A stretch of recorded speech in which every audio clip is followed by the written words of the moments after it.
busy day already today. In fact, this morning we had a spot on CTV morning show. They actually came in. We had the 64-bit going. We played some really cutting-edge games as far as what the Pi can pull off. We were playing Goldeneye as well as Super Smash Bros. And we had multiple players going. We had computers playing against them with Smash Bros. So there's like 4 characters running around blowing each other up, and it was running really smoothly. So we had a really good day with them. The video is actually right here if you want to check it out. You can go watch their entire film. But today, we're not on N64 today. We're on the SNES, so the 16-bit system today. And yesterday, we had Brady showed you the Zelda from NES. So that was actually one that I grew up with. My older siblings actually passed down their NES to my brother and I. And Zelda was one of the first games that I ever played. And yesterday was a good reminder of just how difficult that game is. So I was a little bit scared because the Zelda on SNES I actually hadn't played before today.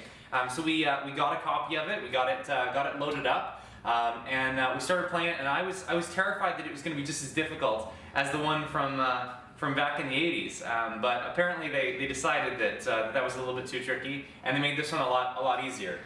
So we're gonna get into the game right now.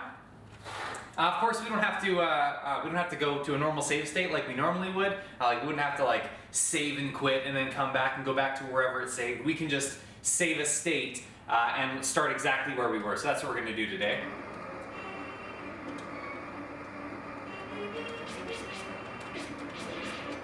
It blows me away the differences that they made between what was it, 1988 and 91 or 92 when this one came out. The difference is completely night and day. From 4 or 5 colors on the screen at a time and spiders that are jumping around to actual characters that you can run around and interact with. It's a big difference. And I gotta say, I think I might actually be taking this one, taking our demo machine home with me tonight, just so that I can get a little bit more playtime with this, because it's a lot of fun. I played the N64 one a little bit growing up, and I remembered having so much fun picking up the vases and things and throwing them at people. But that started in this game, where you can pick things up and throw them across the room.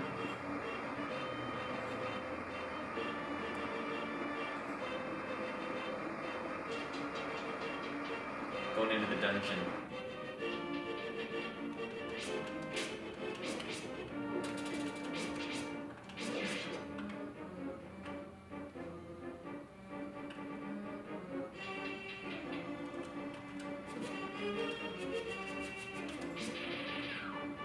Knock him over the edge there.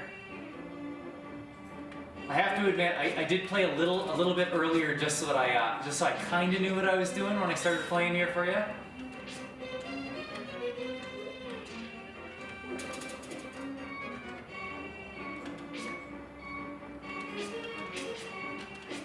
But clearly I didn't play enough. So, here we go. This is the SNES, so the 16-bit arcade we have working for you today. Of course, we're running on the original controller, plug and play, ready to go. But of course, I don't have to start here. I can go back to a previous state, but I want to show you another feature that of course we've already talked to you guys about. But I can close out of this emulation. And because of course we're on the 16-bit, there's nothing stopping me from going back to the 8-bit system and running the game we played yesterday. So the game that Brady was showing you yesterday. And here we go with our save state. And I can jump right in with the same controller, playing yesterday's game, the one that I told you guys about, just how difficult I remember it being. Oh, I'm not sure I'm even gonna survive. In fact, I didn't even go get the sword, so I have no weapon to fight with right now. Let's see if I can sneak by here. Ah! Let's get that sword. At least this one I actually know where the stuff is, because this, like I said, this was the first game I think I ever played. Just because it was passed down from my siblings, and to be honest, as soon as we got Mario 3, I didn't play this anymore. But now that I have a sword, I gotta just do a quick do-over and show these guys that I know what's up.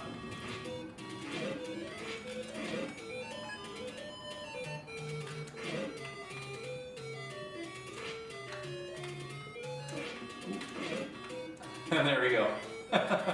So there's both the 16-bit system and the 8-bit system. So the the SNES version of Zelda and the NES version of Zelda running together today on the same SNES controller. So full backwards compatibility. That's all we got for you today. Of course, we have many other 8-bit, 16-bit, and 64-bit videos. Feel free to check them all out. There are little links popping up here in a second. And any questions, any comments, anything you have for us, send us a message, send a comment to us, whatever works best for you, and we will happily answer every single question we get and give you all the details you need. Thank you very much, and I guess we'll see you tomorrow.